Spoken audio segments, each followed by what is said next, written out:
On a 6 propositions pour encourager l'alimentation saine, notamment par la commande publique, assurer des prix rémunérateurs garantis. Si on n'encadre pas les marges, c'est pas un outil qui va fonctionner s'il est tout seul comme ça, perdu dans la nature, et qu'on n'encadre pas aussi tout ce qu'il y a autour.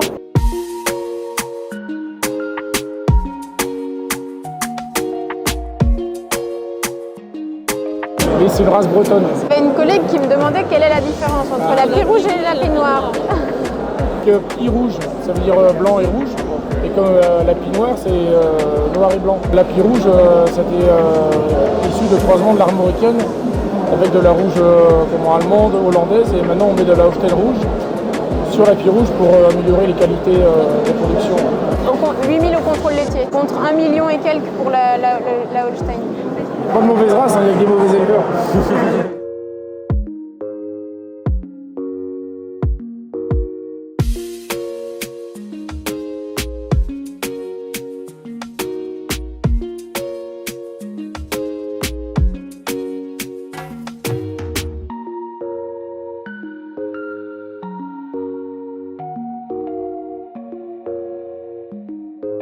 J'ai jamais vu une colère aussi forte vis-à-vis d'un président de la République qui viendrait au Salon de l'Agriculture. On n'a pas boudé notre plaisir en entendant le président parler de prix plancher. Après, je doute qu'il soit aussi capable de changer de logiciel, de dire on vous donne ça, puis comme ça va vous calmer. Mais en fait, dans un an, on se retrouve même lieu, même heure, même ambiance, quoi. Quand on voit qu'on va perdre 200 000 fermes dans les moins de 10 ans, il ne s'agit pas juste là de faire des effets d'annonce, quoi.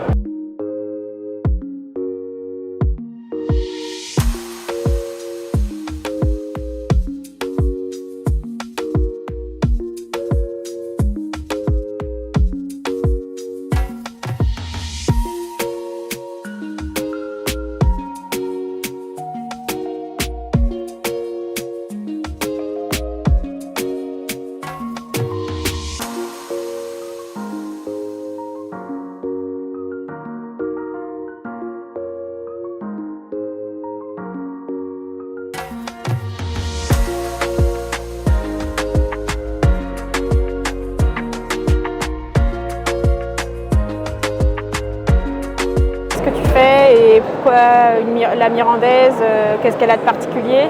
La Mirandaise, déjà, c'est la race locale du Gers. C'est une race à faible effectif. On a très peu d'animaux. Donc cette année, on compte 900 mères. C'est une race qui a failli disparaître. Comme toutes ces petites races qu'on a par chez nous, en fait, elle dominait le département du Gers à l'avant-guerre. Et à l'après-guerre, avec l'arrivée de la mécanisation et des tracteurs, la population s'est effondrée au profit de nouvelles races, des éleveurs qui ont décidé de la sauver. Et aujourd'hui, donc, on compte 900 femelles, donc, ce qui est très encourageant. Et c'est la 4e année où on a 10% d'augmentation par an. C'est structuré en association, on a créé une marque, la Mirandaise Race Locale du Gers. Elle fait partie de notre patrimoine français et gersois. Et c'est à nous de la sauver, quoi. Et j'espère juste qu'elle était là avant nous et qu'elle sera après nous, quoi. C'est une race qui servait à travailler le sol, pardon. Et réputée par sa rusticité, sa rudesse, la journée, elle s'alimentait, elle élevait le veau, elle faisait du lait.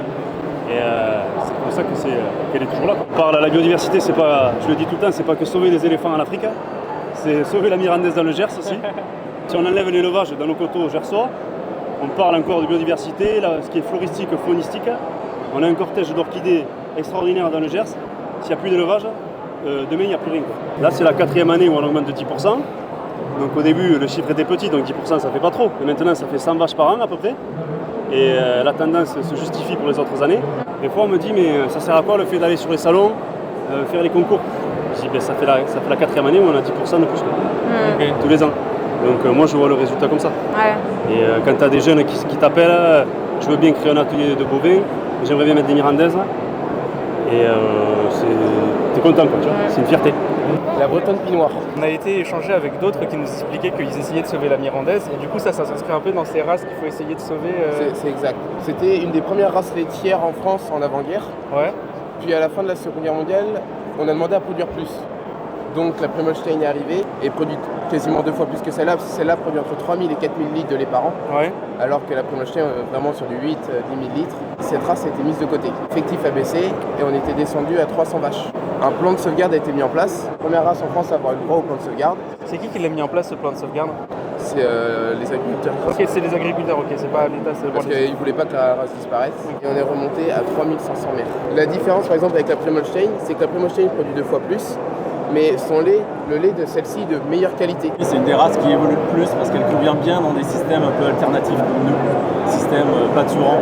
Ok. Il y a aussi la Fédération des races de Bretagne qui préserve les 10 races. Il y a les 4 races bretonnes, plus la lampe de Bretagne en mouton, les chefs des fossés, les abeilles noires. Ouais. Toi, tu es en études Je suis en études agricoles, je Ouais. suis en terminale bac pro CGEA. Toi, tu aurais envie de t'installer?